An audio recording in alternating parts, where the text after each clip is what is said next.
Now, I want to talk about Iowa because you're starting a pop-up comedy club in Iowa. I am. Can you tell me a little bit about this? This is like so crazy to me. So this is super fun. I always wanted to start a comedy club in Iowa. It's something I thought I would like get very successful and then do. Yeah. No, I'm not successful and I'm doing it just because I'm bored. But how are you doing it from here? So it's actually essentially it's just operating like a don't tell. If you guys know what don't tell shows are, if you don't, essentially they're just shows that pop up in different spaces. Yeah.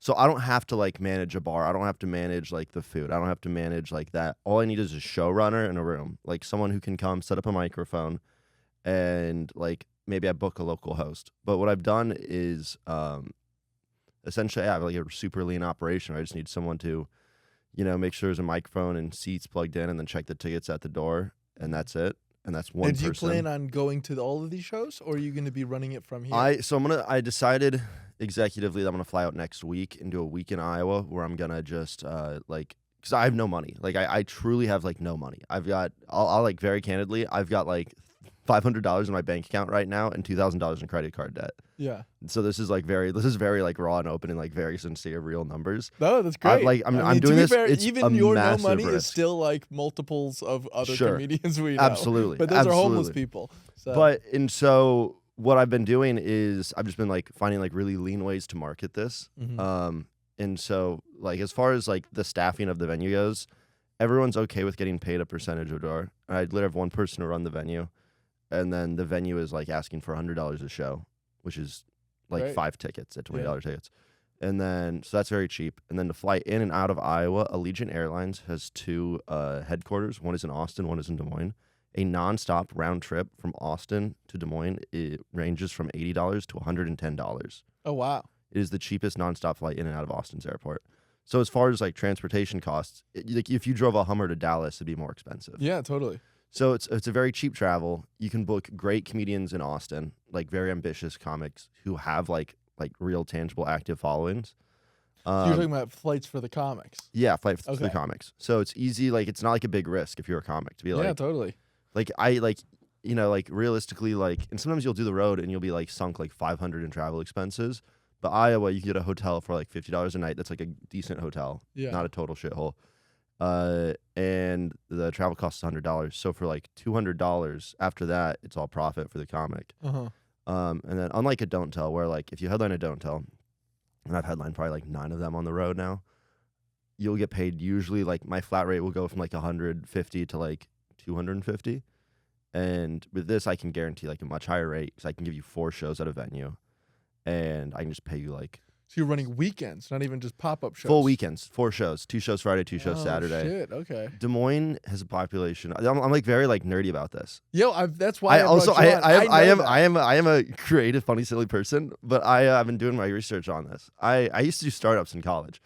So Des Moines has a population of 750,000 people, and the 2 largest sectors are like 21 to 25, and then 25 to 35. Really? So it's a massive city. Are you from Des Moines? My family lives in the area now. Okay, but so close by. Yeah. What's the vibe? Are people like, oh, I just love it, I'm never leaving? It's young professionals. What it is really, or are they like, oh, this is a starting ground, and I'm gonna jump somewhere else? I've never been to Iowa. I don't know. So what it is, it's kind of like within a 5-hour radius. If you're successful in your hometown and you want to move out because you're fun, you go to Des Moines. Okay. You know what I mean? It's like Des Moines or Cedar Rapids sucks, and I grew up next to Cedar Rapids. So it's like the nearest city, which like attracts like entertainment and whatnot. And like a lot of very funny, like a lot of these small towns had like, just like strangely, like a business will be headquartered out of a town. You'd be like, no way, that's in Boone, Iowa or whatever. Yeah. But they've all been moving to Des Moines because people are like, we need stuff to do. Well, you look at Des Moines and there still isn't stuff to do. And so like every show's already started to sell. And one of the things I did creatively, because like Des Moines has this population, it's a young population who's looking for things to do, wildly uncatered. The Des Moines Funny Bone, which is like the chain club that's in town, in all due respect, almost exclusively books 55-year-old white guys, which is fun your first time, and then you realize that they're all doing the same act. Yeah. Fuck me for saying that. That's okay. I'm never working the Des Moines Funny Bone. They're also never watching this podcast. They're also never watching this podcast, so who cares? Suck my dick. And there was a cool indie club, and it would sell out, but the problem was there's a lot of problems. I'll avoid saying them on the air, But I think it built itself around the local scene, and it neglected bringing in national touring headliners. Mm-hmm. And I think as a result, the qualities of shows were inconsistent because the scene in Des Moines is, the most ambitious comics in the world don't live in Des Moines, Iowa. Yeah. Like, we'll just leave it at that, For sure. So I'm going to bring in national touring headliners. It's going to be great shows. And one of the things I did for the first show I've been trying to get to is I've hit up, there's 5 influencers in Des Moines that have 10,000 followers. But if they post about something, it sells out all the time. Yeah. And so I've just given them all affiliate links, and I'll just give you 20% of all ticket sales that come through your link. That way I don't have to pay any money on marketing, and I'll sell out my shows. Has it worked? Yeah, we've already started to sell. We've already sold over 100 tickets already That's to the sick. first 5 shows, and we're 2 weeks out from the first show. That's so cool. Yeah, it's incredible. Now, what prompted this idea to start now? Why do it now? You know what's funny is Because you're not even booking yourself, it seems like. I will. I mean, dude, literally, someone was like, "What's the point of this?" I've really built the model where I don't make a lot of money. I'm gonna make almost no money unless you do over 200 tickets. I really don't make any money. Mm-hmm. I won't lose any money, but I'm not gonna make any. But the goal is well, who cares? Because I have they think Instagram told me over 12% of my following on Instagram's from Des Moines, so I have just shy of 1,000 followers all in that one city, and they're pretty active. And so if I wanted to, it's the one city I go to and I sell out every time. And so 4 or 5 times a year, if I can go there and do 4-hour long sets and be able to pocket all the money because I am the club, then great. That'd be good. Yeah, that's the solid. dream. That's the dream. And would you want to just start doing pop-ups in different cities now too? No, I think I'm just gonna focus on one market because I already have the email list is growing. Mm-hmm. That's another thing with Des Moines too. I'm shocked because I made sure to add it on the website, the email sign up thing, and so many people have just been signing up, and and they're all real people. Yeah, totally. Because dude, someone it was their username was here. I'll use a fake real name, but it was Foxy Lady Savannah. And I was like, all right, this is someone pulling a prank on me. Yeah. And then I went on Instagram and it was oh, Foxy Lady Savannah just followed you on Instagram. And I was like, oh, well, okay. Weird. I was like, cool. People do they'll write I thought it was a fake email though. I was strange names. And people still use Hotmail. It's fucking nuts. People sign up for the Patreon using Hotmail or I have a AOL. Yahoo email. Wow. Isn't that crazy? You still use it? Yeah. That's crazy. I have 3 emails though. Okay, so let's talk about just the difference in markets, I guess. You were from the Midwest. You came up in Chicago? Yeah, so I started in Iowa the first 3.5 years, and then I have 4.5 in Chicago, and then here. And how's it been since? I love How Austin. do you think you compare all the different scenes? All the different scenes. Iowa's last. Okay. Iowa's last, and it's so funny because I thought this was all small scenes. I realize now it's very unique to Des Moines because you'll see comics in Minneapolis will be posting clips and building their followers, right? Or comics and there's a comic in Omaha who has over 1 million followers, and he's just a guy who lives in Omaha. In Des Moines, they're so aggressively anti do not post your clips. It's you're degrading the art. And there's a podcast. None of them are gonna listen to this. There's a podcast out of Des Moines where they talk about comedy, and I have a friend from New York who actually lives in Jersey right now, and he sends me their clips from it, and it's so funny because they'll be when I make it big, and I'll be how? Yeah, who are you performing in front of? It's not like you're going to be... You have no following. You have no followers, and it's not even that you don't have followers. It's you're not even trying to get them. You're not even posting your stuff. Well, what do you think about the whole idea of a lot of comics will argue, oh, I don't want to make content because I want to do stand-up. I do stand-up, and Yeah, I think that's dying so quickly. Yeah, you think so? I was talking to a comic who I really love and respect, and he had moments on Comedy Central and conventional media. And he confessed to me one of the first times I met him. He goes, "My bad." And I go, "What?" And he goes, "I should have been posting clips." He goes, "Because when they first started happening, I was clips are dumb, clips are that." And I just think that generation of comic who was working clubs had their Comedy Central half hours. A lot of them didn't post it and they fell off. And a lot of them were "Oh, I'll just clip up my Comedy Central half hour and put it on this other medium." Yeah. And those guys are still doing clubs and selling out. And I think it's very I think the comics who don't post don't exist. Yeah. I literally I don't know a comic who's doing clubs with no online following. Well, the crazy thing is these Dylan was telling me that under Dylan Carlino. Yeah. The man, the myth, the legend. It was some... I'm so happy for him, by the way. Well, he's a fucking worker bee, Yeah. Now, But a lot of comics are like, oh, that's so stupid. I'm not going to do these front-facing videos. And he was telling me that his manager, apparently, they have like different categories these clubs will put people in. It'll be Really? like stand-up comedian or like online sensation Oh, or social media Yo, sensation. I've seen that at Cap City under the posters. It was like social media sensation. Was Yeah, like yeah. someone's like, And that's just like when they won't call them a stand-up, but they're like, and here's the thing. that's The so social media disrespectful. sensations Yeah. To Dylan, that's sell so out- disrespectful. sell out way more. But Yeah. they switched Dylan recently. They went from social media sensation to stand-up. Because he's so good live. Yeah, he's great live. You But could not. I was talking to someone the other day. I was at Barbarella's girl. I had an Instagram. She goes, "Oh my gosh, Dylan Carlino follows you," and I'm like, and I go, I literally am at the club. I'm like, no, but he's like really good at stand-up comedy. that's so I'm like funny. literally getting like at pussy the because club, dude, Dylan like- follows you is hilarious. No. I would have gotten it If without I it. was a girl, Let I'd the- fuck Matt Banwart. No. I would have secured the bag either way.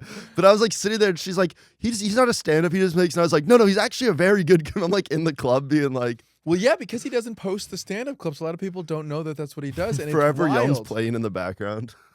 Yeah, and it's like, you know, it's crazy that those people are Yeah. selling out so much faster, these social Yeah. media sensations. Well, I started doing my own clips, and you've been doing your own stuff too, and that I Yeah. really love. And But it has nothing to do with stand-up. no, but if you go on my Instagram right now, I'm gonna like remove it before this episode comes out. I have like a video with 100,000 views where it's like top spots to rip cigs in Ames, Iowa. Okay, Top cool. spots to take a drunk piss in Des Moines. 100,000 views. 100,000 views. I posted a stand-up clip of mine. 700 views. They're just not pushing it out. Not even 1,000. Well, here's the thing. I also don't think... 100,000. 100,000. Not even But 1,000. I think like I skip stand-up clips. I know. Me too. Everyone does. So it's like you need to do something else. Yeah. You need to get someone's attention in another way. In these, well, it also has to be something that's like super repeatable. Like your format of you've been doing the cameos. Yeah, the cameo stuff. That's like super repeatable. You can do a lot of that. I And- mean, as big as my bank account gets, it I is. know. It's expensive. I Like know. I'm making money on the cameos, but I I'm just like got pumping monetized them on right TikTok back again. I'm so into- happy. Well, that's where I'm. The only place I'm making money is cameo or is TikTok. TikTok, yeah. But yeah, then I'm just taking the money that I make and pumping it right back. Throwing into it back at cameos. the machine. But again, and Cameo, they won't answer my fucking emails. I'm like, dude, I've gotten you like You're doing millions of views, and they won't respond to me. that's ridiculous. Yeah. Keep harassing them. Never Fuck chop. Cameo. Fuck Cameo. fuck, But fuck Cameo. where was I going? I'm sorry. No. By the way, I've been speaking so like tangentially because I was like getting like so autistic with like Des Moines analytics and like why it's a good market. Well, no, I just And find then the I was like- whole industry is so different now, and I find that very interesting. So, like, as a guy that loves stand up, but you're also willing to get involved in like the statistics of it. Like, you're very much. I look at you like a small business owner, and your Yeah. stand up career is the business. So I actually wrote years ago. I have a blog on my website that is not. If I mention it, I have to go through and edit And it. I know technically every performer is a small business owner, but like most of them are. Most Well- of them are just drunks that want to yell it into a mic. No, not even, dude. It's so crazy. My roommate, like, I'll edit like thumbnails for like famous comedians, and like I'll do my roommate like edits for clips for a lot of people too, and it's crazy. Like, I don't want to say names, but there's like some major comics who are like doing theaters and whatnot, and they'll be like super involved. Like, he's like, I can't believe that so and so is texting me directly about these clips. Like, it's crazy that they're operating that. They're like, I need this clip out now. I need this clip out then. I need this clip to look like this, and it's like crazy to see like. A comedian who you think's like so big, it's like, well, they probably just have a machine. It's like, no, like they are still very are the actively running it themselves. Totally. And I don't know, someone was talking about the other day where it's like Louis C.K. like produced his own show, Louis, Mhm. produced and directed, like, or at least produced. Where it's like, oh, you don't think of like no one's like Louis C.K. is a great TV producer because Yeah. he was also that. Yeah. You know, and Joe Rogan owns a comedy club, so why not me? That's fair. That's totally fair. I think it's like it's just also smart to like kind of how can I put it? I think before Mhm. there was a level of like, oh, you already have to be like this finished package before you show off to the public. But I think Yeah. now people want the unfinished package and they want to see the package be made. Like I Yes. almost think something that would be even more interesting than just doing the pop-up comedy clubs is like document you doing it.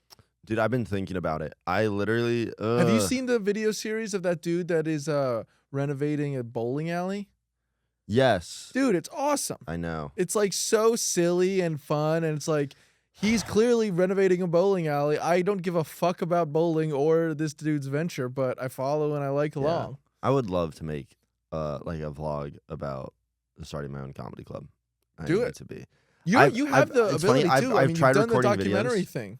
I have. You're So right. what are you talking I've done a about? bunch of documentaries. You're being a little Being a little bitch. No, I just little want bitch. I want a video team to do it for me, and I just want like not to Oh have fuck, to. that'll never happen. I know. You sound I like the know. people that are just like, I'll I have a team do my know. clips for I me. know. Someone wealthy, take over and do it for me. Yeah. No, but I'm just too busy trying to make it be successful. The comedy club. Yeah. But I But know a even bunch if of you just- videographers in Des Moines that might do it for free. I'll hit 'em up. Maybe. I mean, hit them up, bro. I do think it would be very interesting because I saw you were starting this whole venture, and I'm like, dude, I'm interested. I want to hear about it. Really? Yeah. It's been super fun. It's also can I be like very cocky as someone be we've yet to cocky. do a show. We're 2 weeks out from the first show. Yeah. Go for it. I think it's gonna be so easy. Yeah. Oh, how come? For years I've been going to comedy clubs and I could do this better. And Yeah. I'm so excited to fucking do it better. Like that's literally it. Like I go to all these clubs and I go, these clubs are truly managed by idiots, and I just think I can do it better. Now, these are road clubs. I think the clubs in Austin are very different. Yeah. from All the road ones clubs. that book me are incredible. Yeah. All the clubs that have ever booked me are all great. Thank you for continuing to respond to my messages. Yeah. But no, I look at these clubs and I just go like, why would you not book these people? Like one of the comics we booked, like for example, like I booked Dylan Carlino to do Des Moines, and this is kind of the start of the test run, and he had like I booked when I was like, oh my gosh, he has 100,000 followers since when?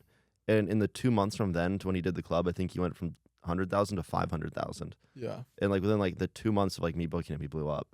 And like that has nothing to do with me booking him, but it is like I'm so deep into comedy, I'm around it every day.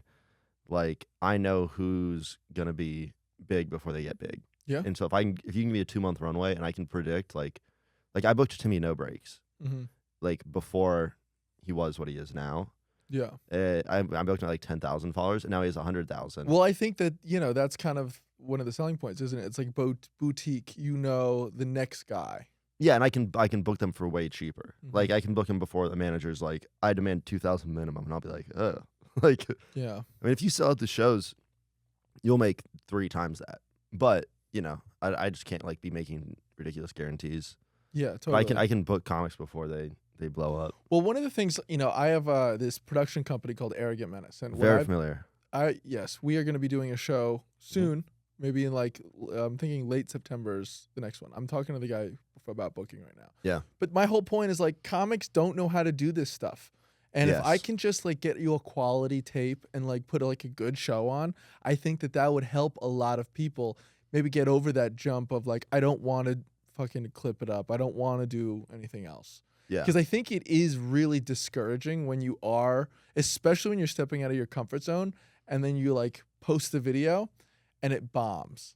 You're like, oh my God, I'm humiliated. But here's the thing. Oh, yeah. Nobody fucking saw it. And that's the point. Yes. That's why you're annoyed. Nobody saw it. So who cares? Start No over. one saw it. Do it again. That's a great point. That's know a what I mean? very good point. No one saw it. Great.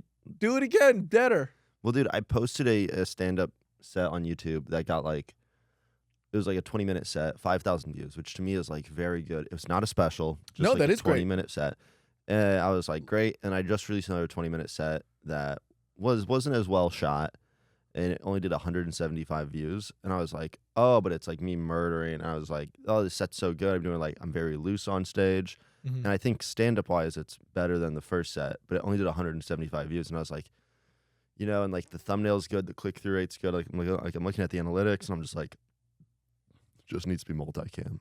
Like, Yeah. you know what I mean? Like I'm like, oh, if only People this- people get bored. yeah, I need to switch angles. There's like, a I need to certain do level more. of professionalism that I think is so easy now. Yeah. Like we have more filmmaking capacity in our phone than Alfred Hitchcock did in his whole studio. That's a very very powerful statement. I love that. And I think it's true. I mean, Yeah. like the camera quality is so much different. So Also, one of the speaking of things- filmmaking, I watched what is it? Waitress. Oh, Watched both of Waitresses? them. Yeah, you did a good job directing. Thank you. That was fun. Yeah. That was my first directing job. So Really? I learned a lot and We did a very good job. It I appreciate it. looked very good. There's things that you see that are like mistakes that you can't probably unsee Yeah. once you do it, but I was proud of it and I'm ready to do another project. Yeah, I think it was very well cut. Thank you. I Yeah. think one of the things though is just like you said about I know who to pick, before they blow up. Yes. I think when you look at a lot of the people that are filming stand-up specials, they're coming from like a filmmaking perspective. and they're missing out on what makes stand-up great. You know what I mean? Like there's these Interesting. little things that I think, for example, OnlyFans is doing all of those tapings. Yes. Oh. Every time they do a taping at the Creek, they light it up like Christmas. You can see the first 3 rows. Oh, People God. are like, oh, I'm going to be on not only OnlyFans, but like some fucking comedy special where, oh, this guy's making like a Jew joke. Yeah. I don't want to be sitting. I don't want to be associated. Yeah, you know what I mean? Yeah. So it's like, I think the crowd shots are horseshit. Who cares if they're laughing? Mm-hmm. Have you ever seen Chelsea Peretti's stand-up special she did a few years ago? It was No. it was very clever, but like she was in a big theater and she would cut to these crowd shots, but instead of crowd shots, she filled the theater with dogs. So it's just like a dog sitting in a chair staring at her. That's so and funny. then she does the joke and then it just cuts back to her telling the joke. Why? And it was just silly. It was like, why the fuck But do did I she actually care? film in front of people and then the crowd shots? Yeah, it was really after? shot in front of people, but But like then you would the- hear the that's laughter so and it funny. was just the dog. And then So cut back. funny. And That's it's like, so why funny. the fuck do I care if someone's laughing? I'm gonna laugh if it's funny. Don't take the attention away from the comedian. Also, don't light it up so much so people don't laugh in the room. Like these shows are flat and they feel boring. Interesting. I will say, like, say what you want. I try to make the Arrogant Menace shows feel as much as a comedy club as possible. Yes. And we've had it go bad in the sense of like someone heckles and I'm like, rather than, Yeah. immediately jump down their throat, let's see what happens and let the comedian handle it the way that comedians handle things. You know what I mean? Yeah, a special is like the 20-minute set I have on YouTube that did the 5,000 views is almost all riffs. Yeah. Almost all it's all Well, like that's the reactionary. fun part is like, that's what people want, right? Everyone's going towards streaming and liveness anyway. Yeah. We're stuck in our houses for 2-3 years. But- we want live and like in the moment now. That's why having a crowd work special and longer clips. set, you can do that though, which is Yeah. nice. Especially if you're doing multiple tapings, then like the freedom to you can be so much more as a performer. Mhm. Like right now, I'm trying to get a 5-minute submission set. Yeah. What for And- clubs? I don't want to say what I'm submitting it for, but Okay. yeah, just like a submission set in general, and it needs Okay. to be like a very tight 5. Does it have to be clean or? Yes, can it needs to be like television clean. It doesn't have to be like totally clean, and it's just been a nightmare for me to like get this because it's like I'll do it and I'll be like I need 5, and I need to go like right into it, and the crowd needs to be hot, and like I can't be heckling, I can't be like working the room, I can't be riffing. I just want to do my jokes and leave. It's just been a nightmare to get like a 5 minutes because like one of the clubs I was like, hey, I need to get a submission set, and like you can cold open the show. So then I had to do like cold open stuff. I had to like do like host gimmicks up top and like talk to the room and acknowledge stuff. Yeah. So I can't post that one. And then one time I followed someone who just did like all crowd work before me. So the room was like wild and like chatty and like people were talking to each other Mhm. because crowd work like does that. And I know what to do. I know, you know what I mean? Like, Yeah. like the comic in me knows it's like, well, I should slow it down, talk to the room, acknowledge what just happened, riff into my material. But it's like, well, I just want to do this very, very tight 5. Yeah. And then I finally had like one set it was at Black Rabbit. It was a good crowd. Didn't have to follow crowd work. And it was like my first time like being able to do it, good camera. And I was just so tight. Like I was just like too technical in the room. Like didn't want that. And I was just like, ugh. Like it's just like been like this nightmare of Yeah. like, I'm just like, and I've been like hitting up clubs being like, can I please just do 5? Mhm. And I'm not going to bomb. You know what I mean? Like the one set that I didn't like wasn't like, it was still like Sure. a 6 out of Yeah, 10 you know set. what you're looking for. Yeah. There's just 3 jokes that I didn't quite deliver the way I wanted to. Okay. Now, do you think that like, how is the scene in Austin compared to Chicago? Do you think that all of the comedy clubs, like, what's the vibe? I guess. Oh, dude, it's so much better. Yeah, how come? it's not even close. Because it's easier to get up. I think so. I think that's like, I don't know who was that told me this years ago. A comic was telling me that like, famously, like I think Chicago was like the place to be in like the early 2000s, and then like there was a mass migration to New York. Mm-hmm. I think people were saying like, oh, everyone talks like New York and like the 2010s, right? And like there's a lot of comics who came up in that time from that area, and they were saying like someone made a comment. It's like, well, I would not. The reason why that was good is because in the 2010s, the scene was so small. There's still a lot of opportunity because it's still New York. There's still a lot of stage time.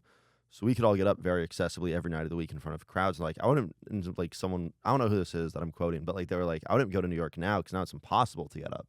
That's what I'm thinking too. Like I see all these people that are like, "Oh, New York's a better comedy scene." It's like for those like 15 guys, right? I know killers that are in New York that like literally get up like twice a week and they're like begging for spots. And like, Yeah. I have friends who are out there that are very that are like featuring for like theater comedy. People doing it full time, like featuring for guys. Like I have a friend who opens for Matt Rife, or has opened for Matt Rife, and he literally is like, I'm doing the lowest level open mics in New York. Mm-hmm. Like I do a club once a month.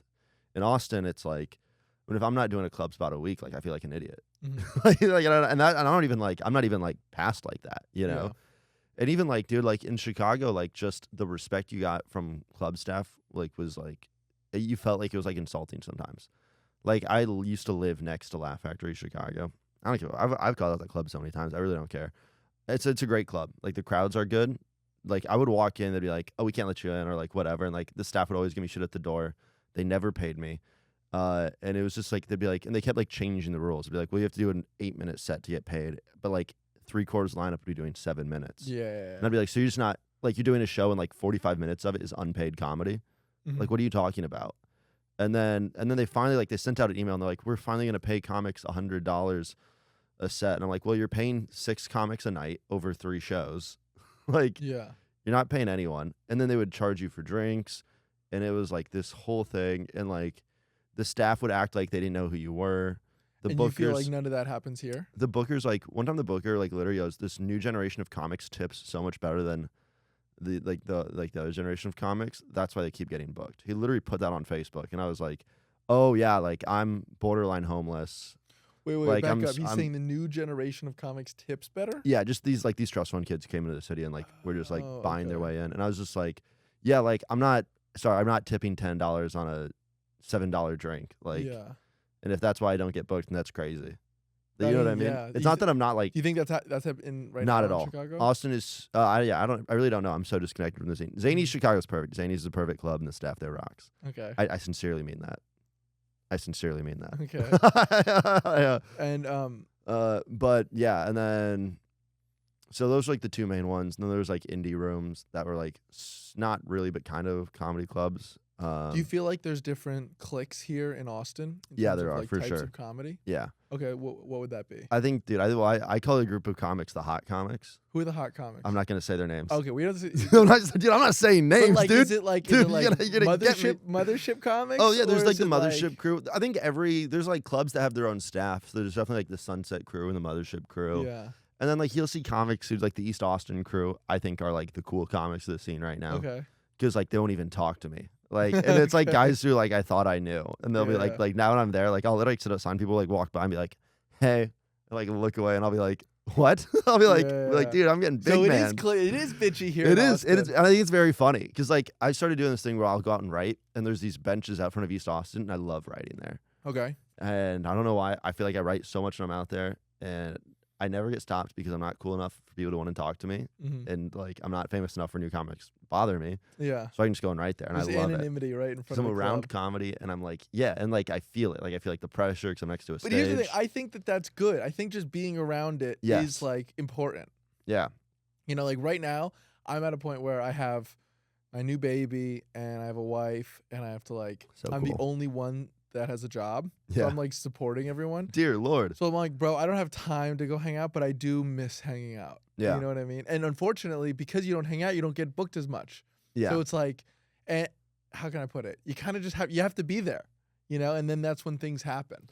yeah. People have to see you. Like I hate like when I'm not booked on a weekend and I'm just doing the walk of shame down 6, popping in every room for 5 minutes, shaking Yeah. hands and leaving. Like it's humiliating. Especially like sometimes I'll look at a room and I'll look at the lineup and I'll be like, "Are you serious?" Yeah. Like just, Here's the problem. You can't I know go you down can't that let road. that. I know. There's so much can never like, say- you can bitterness never and say it. anger that you can't ever start Oh. hating on them for that reason. no. Because I don't the way hate I the think of it comics. is like, oh my god, this comic sucks and doesn't deserve this thing, and it's like, yeah, but if I sucked and I didn't deserve it, I would still take it. So here's how I feel You know, about I that. wouldn't be like, no, I don't think I earned this. I would take it. Here's how I feel about this, and this is how I've always felt about it. I think there's a case for development. It's okay to be like, we want to be the person who develops this comic. There's an argument for that, but I don't blame the comic for being booked. I blame the club. Yeah, of course. I always blame the people are like, can you believe like someone will be like, can you believe so and so's getting booked? I'm like, they're asking for spots. They're doing their job. They're showing up. They're barking, doing whatever it takes. Yeah. There's no problem. I think the comic should always ask. The comic should always like it's the bare minimum. It's a part of the job. Yeah. Is you have to just show up. Do you know have what to I ask. find very funny is I when blame the club. When you see clubs who are just booking like dog shit lineups, and you go and you sit and you watch the show, and you watch like the entire audience be dissatisfied, you're like, that's bad business, and that's bad for the scene, because yeah, but people you are going to know be like, why they're doing it. why?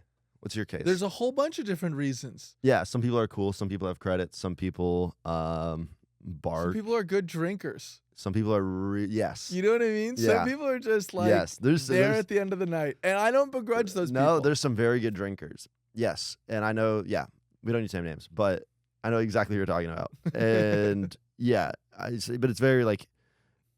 I think one of the things that's going to destroy Austin comedy, that can destroy Austin comedy, is bad shows at like actual establishments. Mm-hmm. Like if you're a club and you're booking like a terrible lineup, it's like, look around. There's so much talent in this scene. Yeah. And there's so much like unique styles of comedy, like very interesting comedians. And it's like, sometimes you'll walk into a club and you'll like look at the lineup and you'll go like, I understand like one or two development acts, but like you can't be, like you'll watch the show and like the comics in the back being like, this crowd sucks. And I'll be like, there's 80 people in this room. Like there's no, Well, like yeah, if you bomb, you should feel bad. Yeah. Like I've done shows with like a large crowds that aren't good. Yeah. And I get it's not always the crowd's fault, but I'm like, there's 80 people. There's no reason every comic's bombing. Yeah. Like on that point, the club needs to reevaluate their lineups, and that's like, So I don't blame comics for that. That's why I blame clubs. what do you think about the rise of showcases? Because it seems like in Austin, I was talking to Pat Dean, I love and Pat he Dean. says that showcases are taking over. People want showcases more than they want headliner, feature, opener. Yeah, so I think showcases make sense in a city like Austin. I think they're good for a city like Austin because like I can have a show where it's like great comics you don't know the name of, and then a Kill Tony guy walks in at the end of it and everyone loses their mind. Yeah. And it's like, wow, I got the headliner effect and I didn't have to pay someone. Like they just wanted to do the spot. So that's cool. I think in Austin you need to have showcases. Do you think people are going out in Austin looking for showcases? I think I'd rather go to a nameless show than someone I'm not sure who the headliner is. So Yeah. if it was like, if you were to go to like Matt Banwart headlines, like that's really cool for like the 10 people that I know that would come out to that show. Yeah. But everyone else is like, who is this guy? You Mhm. know? So as opposed to like, I run a showcase, Cocktails and Comedy. It's like, oh, okay, I'll just go to Cocktails and Comedy. Yeah. I think that makes sense. I think, for example, the club I'm starting in Des Moines, every show's a headliner show. And it's not that like Matt Ross and Josh Francis are the first weekend are going to draw these people. It's Speakeasy Comedy's going to draw these people, and I'm just letting you know that it's a headliner. Yeah. Because in Des Moines, you have the opposite effect, where in Austin, a showcase is going to be really cool because like at like Black Rabbit or like East Austin or like Roscoe's or like, I guess every club's really a showcase club in this city now, except for like Cap City. Like at these clubs, like you're gonna come in, you're gonna see a showcase, and like The Creek does headline. they're usually pretty good. Oh, the Creek also, yeah. But like more often, I did shit on clubs having bad lineups. 90% of the time, the lineups are pretty good. Yeah. I agree. Austin actually does a great job. Mhm. Chicago, factory book lineups where I would go and just watch everyone bomb. Yeah. I would go and I'd be Really? like 300 people in the audience, everyone's bombing. I'd go and I'd be like, what are we doing here? That's I nuts. was like, what are we doing here? Like, you can't give me. I don't know. In Austin, though, you rarely have that. They do a great job booking in Austin, but you will see every now and again. You will see that you miss, and it Mhm. happens. Now, back to what I was saying though. In Austin, a showcase is good because crowds in Austin have realized that if I go to a showcase, I'm going to see half comics that I might know, half comics I don't know who I'm going to know in 6 months from now. Mhm. Like you'll see like the Timmy Nobricks, the Cam Pattersons, the Ari Maddies of the world before, the Dylan Carlinos before they explode. And now you're like, I saw them 6 months ago, which is why I think showcases in Austin have maintained so well because the scene is so strong and the clubs book very well. So I think showcases in Austin are a big draw. In Des Moines, Iowa, a totally different market. If you like, for example, like the old club, there's like this indie club in Des Moines that books showcases, and I'd have friends like text me being like, hey, I went to this club. Not a single comic was good on the showcase. So in Des Moines, showcases are enough. associated with the strength of the scene. Got it. Austin, the strength of the scene is up here, and all due respect, and this is just like a numbers game. There's Yeah. so many more comics here. The overall strength of the Des Moines comedy scene is here. Well, what do you think? So a showcase in Austin means this. You go to New York, you go to LA. Same thing. Everyone says, "Oh, Austin sucks. Austin It's crazy. is racist and it's just homophobic for no reason." What do you think?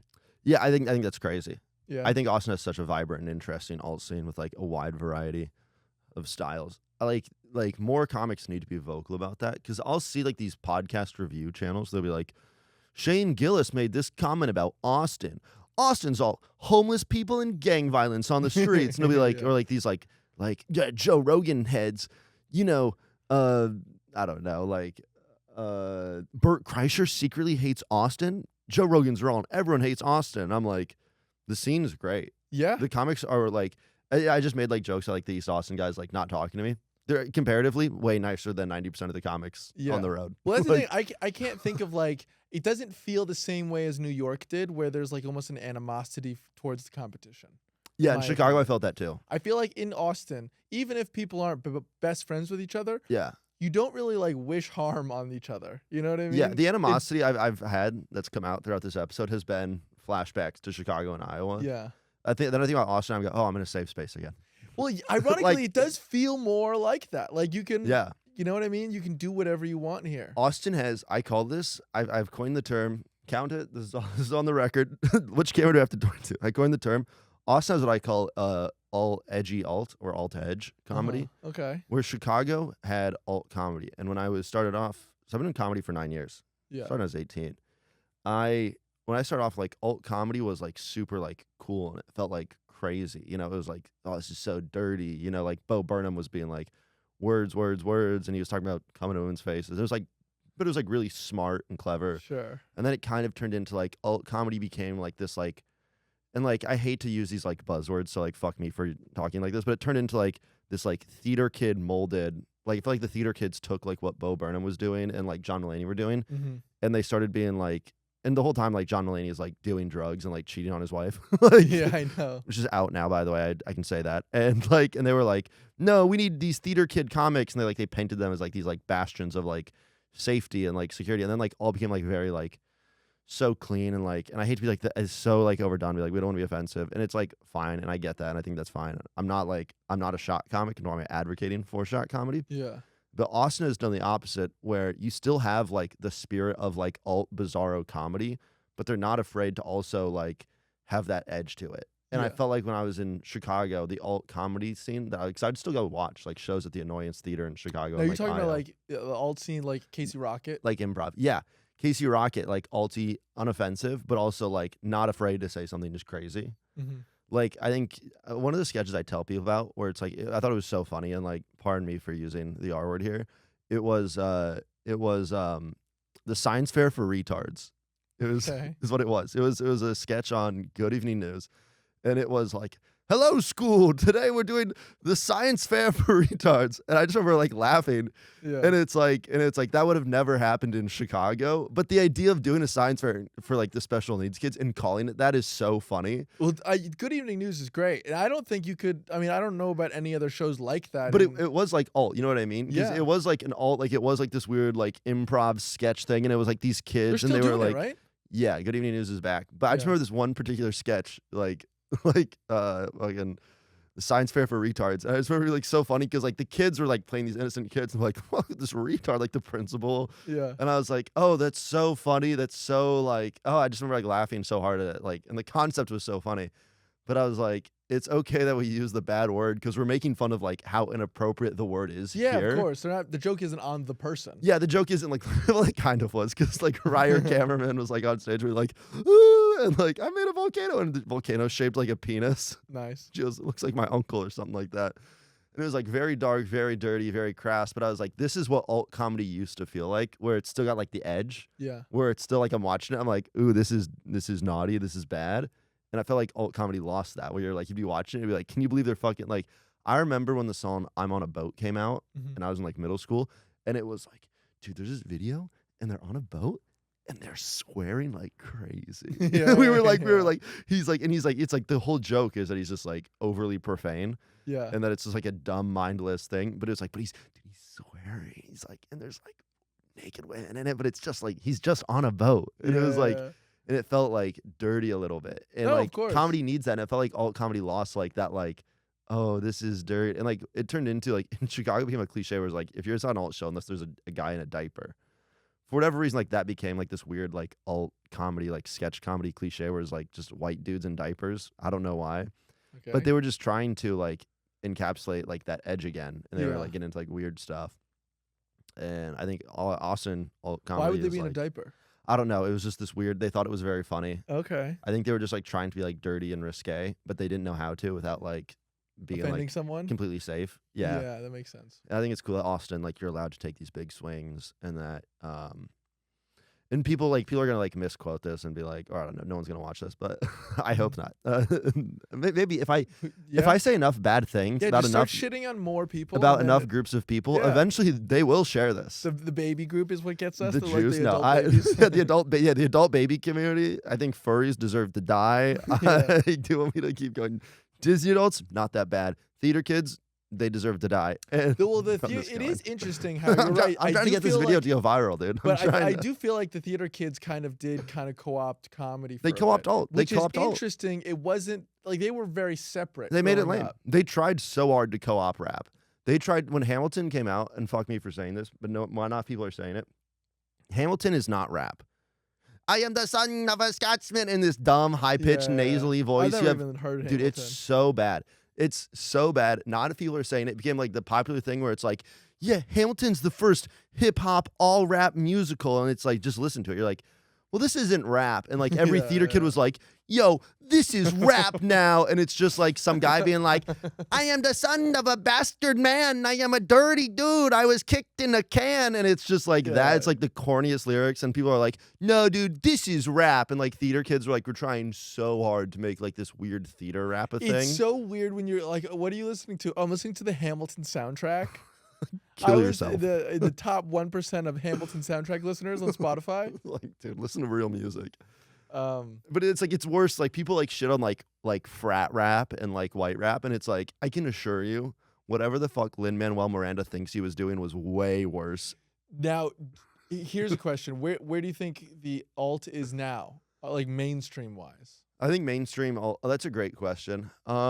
Well, I think with the internet, you can find it everywhere. Like, I've been watching, like Tim Robinson, I imagine, very alt. Sure. And he's killing it. Yes. I just watched his new movie, Friendship. Didn't get it at all. Same. Bro, Same. Fucking missed me. Missed me so hard. Oh, I'm so glad.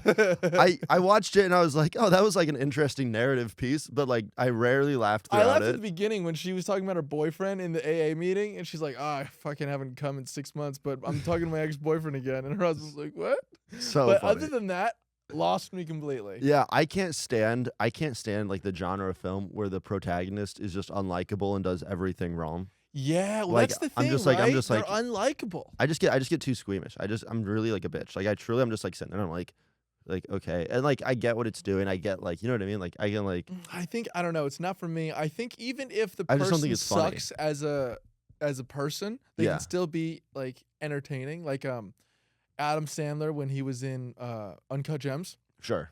You're like, oh, this guy fucking blows. Like, Yeah. I want him to just fucking pay off his bookie and like live happily with his wife and family. Won't do it. But I'm interested the whole time. Whereas this one, I'm like, oh, this is kind of weird and sad. And like, I would like, at no point when I went to go grab stuff from the fridge did I feel like I was missing anything. Yeah.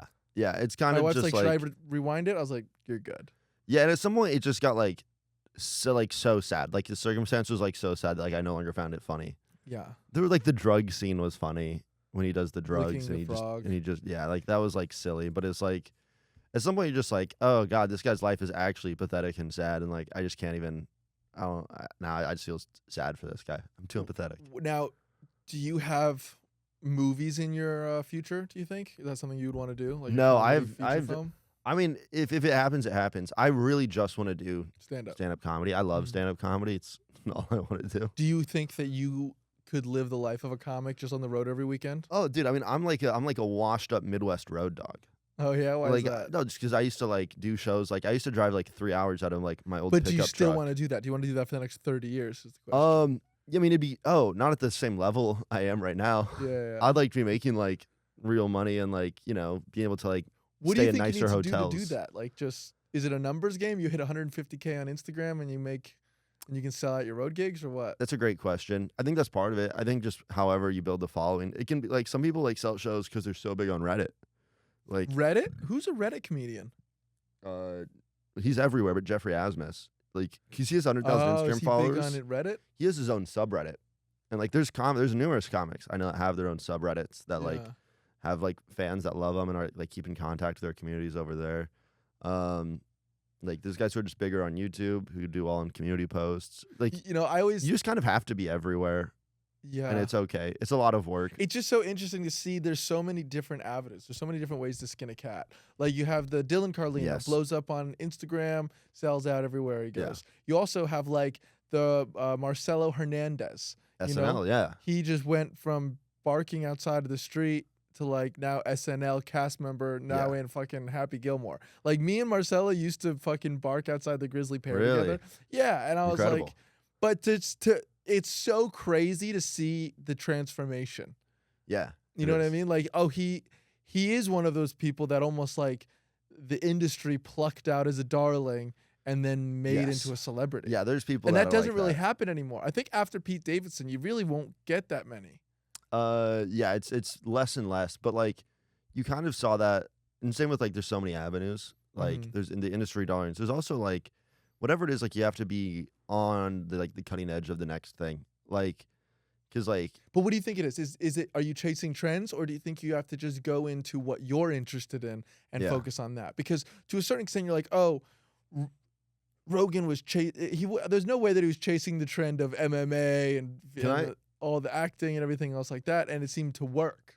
Can I tell you something that I'll repeat this. Mike Lawrence, Moon Tower Comedy Festival. He was doing a writer's workshop and he was talking, and he goes, the thing is you have to realize it's like you always have to be looking for the next thing, because the people who are gonna get that are gonna get it, and then the window's gonna close. There's gonna be less and less people that get big from that. And so he talked about like he got a lot of writing jobs when he was on Roast Battle, right?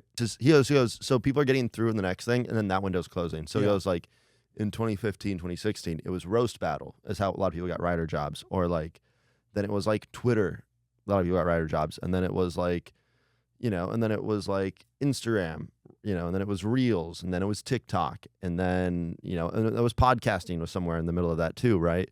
And he was like, the window is opening and closing on all these things. And it's like, and I think of like Don't Tell comedy specials. Like 2 years ago, Don't Tell comedy special. Like the first like 20 they made, all those people have careers now. Really? You think that the first ones did well? Yeah, and now you see like less and less from Don't Tell, because they kind of put out.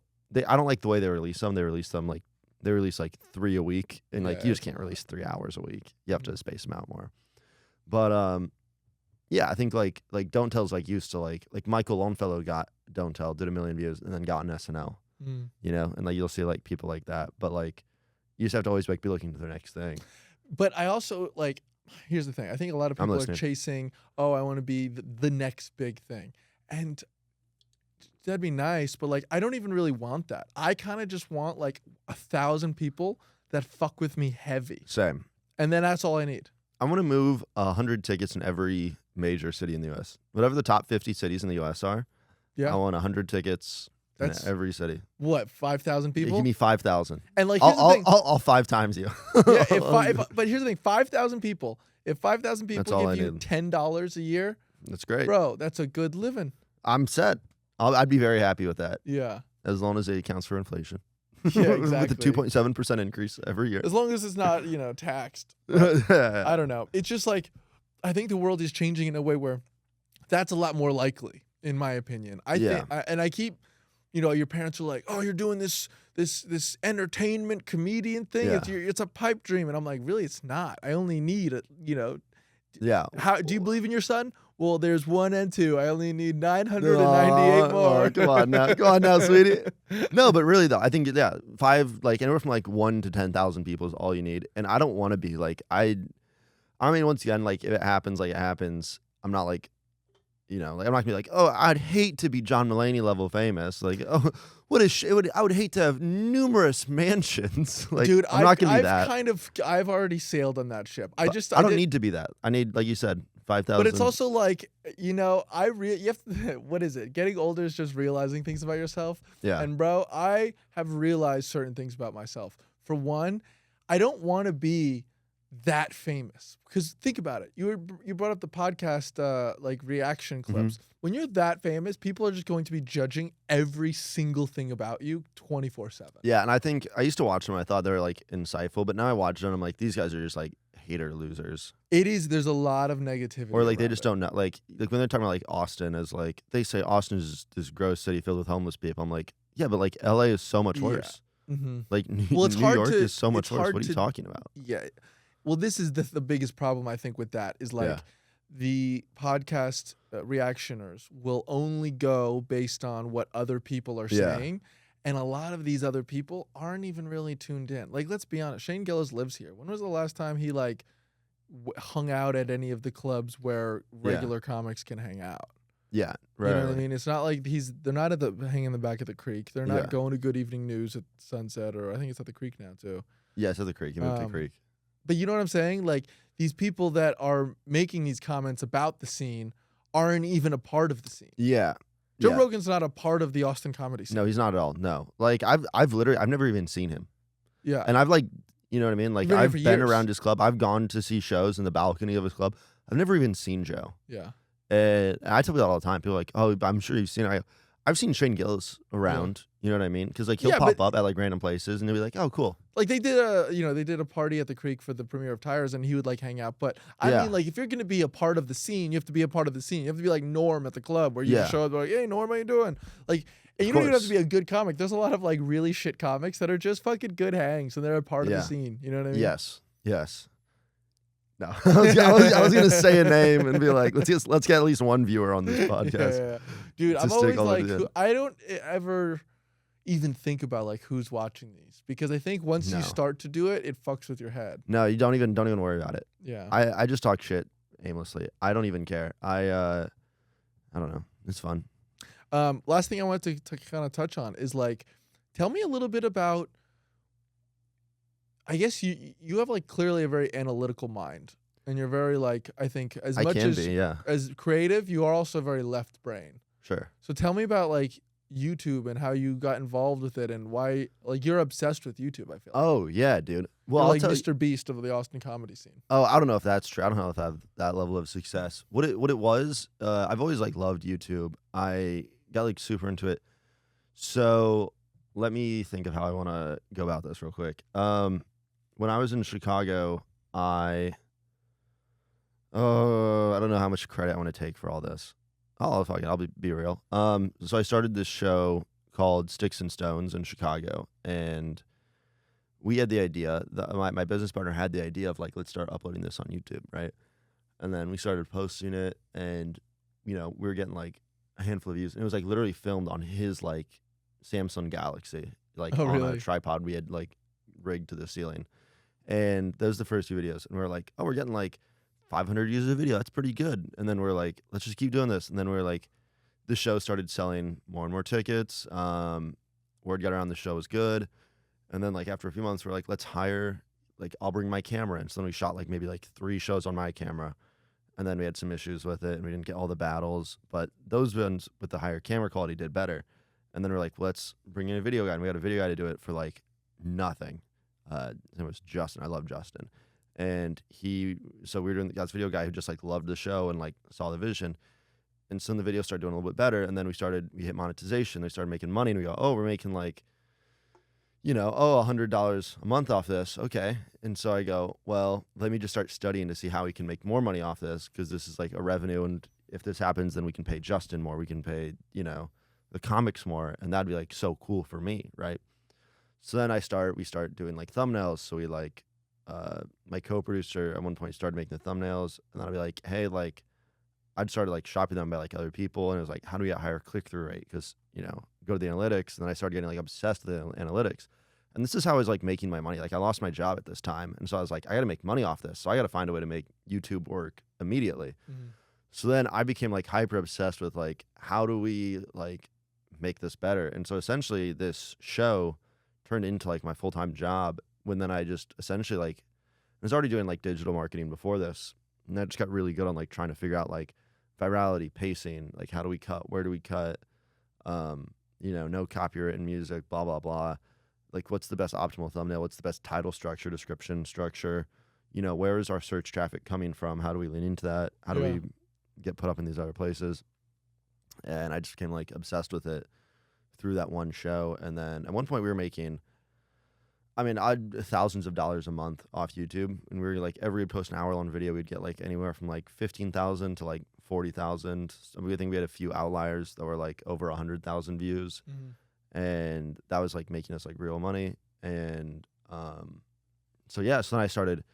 Then the roast battle national team hired me, and I essentially went in and immediately turned their videos around. I think their top 3 most viewed videos to this day are the ones that I came in and immediately did for them. And did you already know how to do all this stuff? Yeah, because at that point I've been doing it in Chicago. So they saw because we were making, dude. I mean, I don't want to name numbers, but they were making like like nothing on their YouTube, and I was like, you have like unedited, unreleased Ralphie May video. Like you have like uncut like Travis Kelce judges roast battle. They've never released that video. Really? Like, you know what I mean? I was like, what are you doing? Like, you guys have like videos that are worth like that would go mega viral. Like Quentin Tarantino judges roast battle. They have like those videos on a hard drive. They wouldn't let me post them. Why? Because they have their own. I don't know why. I don't know. It's like, do you want to be rich and famous and have the coolest, biggest show in the world that sells out, or do you just want to, like, who gives a shit? Like, post this. You know what I mean? I'm like, well, oh, what if they say something bad? Well, then cut it out then. Like, you know what I mean? Like run it by them. Like, cut it out. Like, what are you doing? Like, make this video. And they wouldn't do it. And also like they didn't have an eye for quality. And this has been like said on other podcasts. This isn't like a secret, but like Roast Battle LA just like a year ago finally got real cameras. They had like an iPhone 6 in the back of the room. They had like 2 or 3 iPhone 6s. And so Roast Battle LA at the Comedy Store was literally shot in iPhone 6s. Yeah. And so in Chicago, we had, I would argue, better comics. I just talked bad about the clubs of Chicago. I really like the comics of Chicago. Yeah. Contrary to how I feel. Wait, now, so are you talking like the Roast League? Yeah. So they reached out to us, and I think we were the first city officially in the league where they were like, hey, you guys are doing, because the story has it, and I've seen the text. I have it in my phone. I started posting roast battle clips on TikTok, my personal TikTok page, and I had like a following on TikTok. I had like, I don't know, like 30,000 followers. I was posting pretty regularly. I think like the first 5 TikToks I posted of roast battles combined did like 30 million views. Wow. And that was in like what, like 2021, 2020? Yeah, like 2021 probably. And then Sarah Silverman saw one of my videos, texted it to Brian Moses, the guy who runs it in LA, and was like, I love that you're posting your roast battle videos finally. And Brian was like, yeah, this is us. And then they reached out to me and they were like, hey, who are you? Because we can't fight you. Like, we have to join forces and make a league.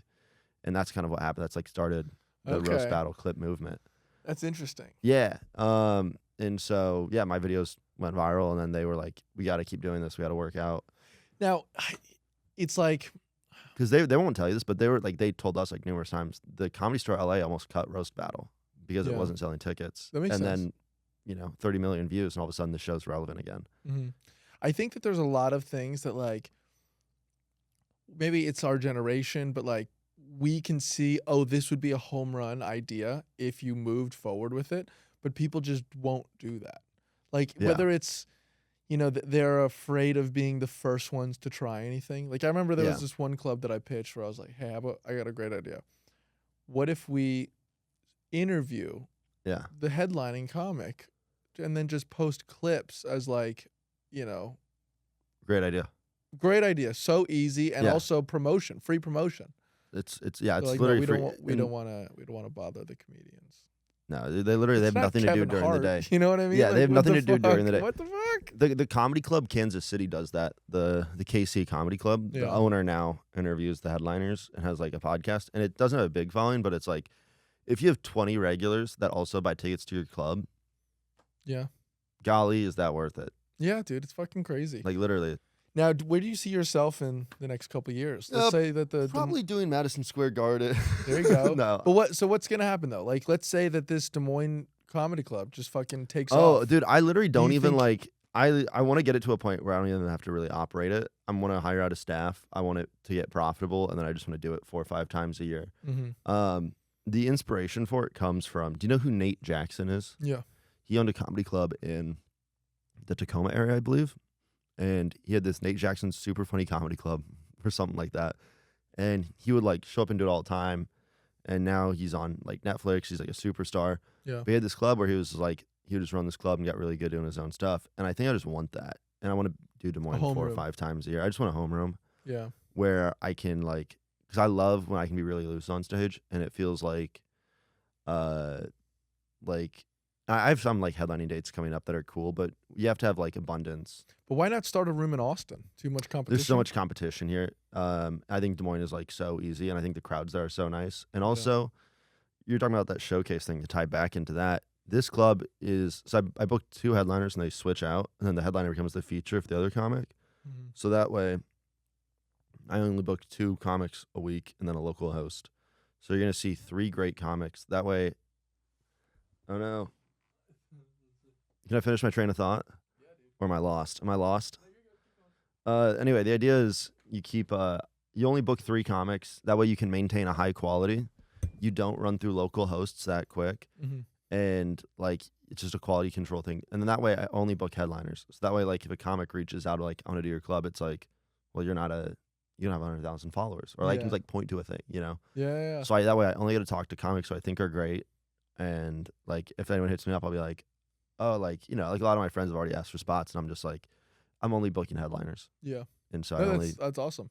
And I bet you the fucking openers there are like, fuck yeah, you know, like all 10 comics. yeah, they'd be happy. Like they Yeah. should be. No one from Des Moines is happy about it. The comics, like, They're not happy about it? no, they hate me. Really? I don't know. I don't even like fully understand the dichotomy. Oh, okay. But like none of that, like not a single comic from Des Moines has asked for a spot yet. Interesting. And there's no openers booked. But do you know them or Yeah, I know them. A lot of them are doing it for like 15 years. They have the same 10 minutes of jokes. Wow. But it's like I like literally like none of them have hit me up, and I'm like sitting because I've had like proper headliners hit me up, Yeah. you know, being like, "Can I do your club?" And I'm like, "Of course." Yeah, You know, that's like awesome. comics, like I haven't released the dates yet, but it's very funny. Where I'm just like sitting here, and it's like, and not a single local comic has been like, "Can I do 10?" Yeah, that's nuts. Like, whatever. Well, that's the thing. You know, you can bring a horse to water, but you can't make him drink. So Yeah, it's comics fun. they're very unhelpful towards themselves. And I'll host at that club all the time. Like I'll Great. probably host myself. I truly like. I'm gonna be so shameless about it. I truly don't care. Good. Fuck I built it so I can get stage time and book my friends. yeah, that's awesome. Like I want to close on this. What would your advice for upcoming comics be? If you were starting right now, what would you tell yourself? Write a bunch. Try to find your own voice as soon as possible. And yeah, I think when you start off, I think it's a quantity game. Just get through as much material as possible and find what sticks. That's a good idea. Awesome. Matt Banwart, thank you so much for chatting with me, buddy. Fun. This was really fun. Bring it in. There it Peace. is.